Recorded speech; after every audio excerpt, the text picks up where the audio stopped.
munaasabadani lagu maamuusayay sanad guuradii 38aad ee ka soo wareegatay waqtigii ay qaadatay madaxbanaanida Jamhuuriyadda Djibouti ayaa ka qabsoontay Hotel Sheraton ee magaalada Dubai waxaana xafladani ka soo qayb galay ra'iisul wasaarihii hore ee Jamhuuriyadda Federaalka Soomaaliya Cabdi Faarax Shirdoon Saacid safiirka dawladda Djibouti u fadhiya Imaaraadka Carabta aqoon-yahano waayeelo waxgarad iyo marti sharaf kale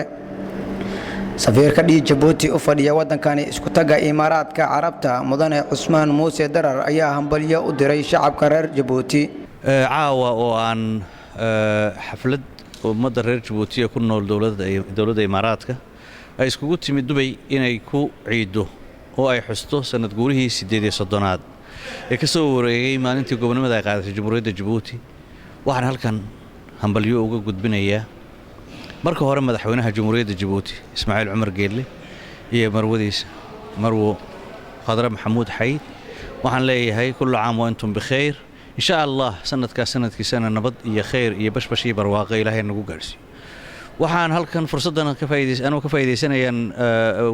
uga gudbinayaa shacbiga Jamhuuriyadda Djibouti meel ay joogaanba dibad iyo gudaha dalkaba hambalyo ballaaran oo aan ku leeyahay sanad wanaagsan Ilaahay sanadkiisana khayr iyo bashbash iyo barwaaqo nagu gaarsiiyo intii gobonimada u soo dhimatay ee u shahiidayna Ilaahay jannada ka waraabiyo ra'iisul wasaarihii hore ee Jamhuuriyadda Federaalka Soomaaliya mudane Cabdi Faarax Shirdoon Saacid ayaa isagana dhankiisa hambalyo ku aadan toddobaadka xorriyadda u diray shacabka reer Djibouti iyo shacabweynaha Soomaaliyeed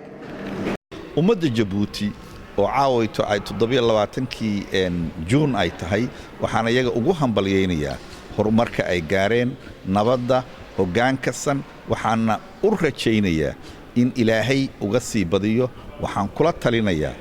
waxa la hubo oo hayaan inay ku dadaalaan inay sii hantaan maanta waxay haystaan hoggaansan maanta waxay haystaan ammaan iyo wax weyn oo ay ka muuqdaan siyaasadda iyo amniga geeska allaha u sii kordhiyo ayagana allaha dareensiiyo waxa sharaf iyo caawa inaan ummadda Soomaaliyeed meel ay joogtaba ugu hambalyeeyo toddobaadka xorriyadda oo ka soo bilowday 26kii June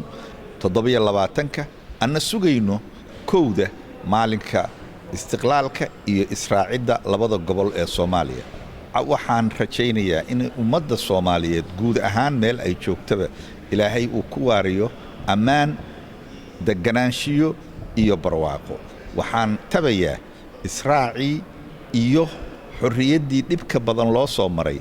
in Ilaahay dheefteeda sidaanu horay qaybo badan u gaaray inta ka badanna inaanu gaari doonaan rajaynayaa ummadda Soomaaliyeedna waxaan ugu baaqayaa meel ay joogtaba inay gacmaha isqabsato amnigeeda ka shaqaysato dhulku waa barwaaqe laga shaqaysto wixiina soo marayna Ilaahay ha nooga booyo gadhayo laakiin waxay u baahan tahay shaqo iyo dadaal sidii looga horumari lahaa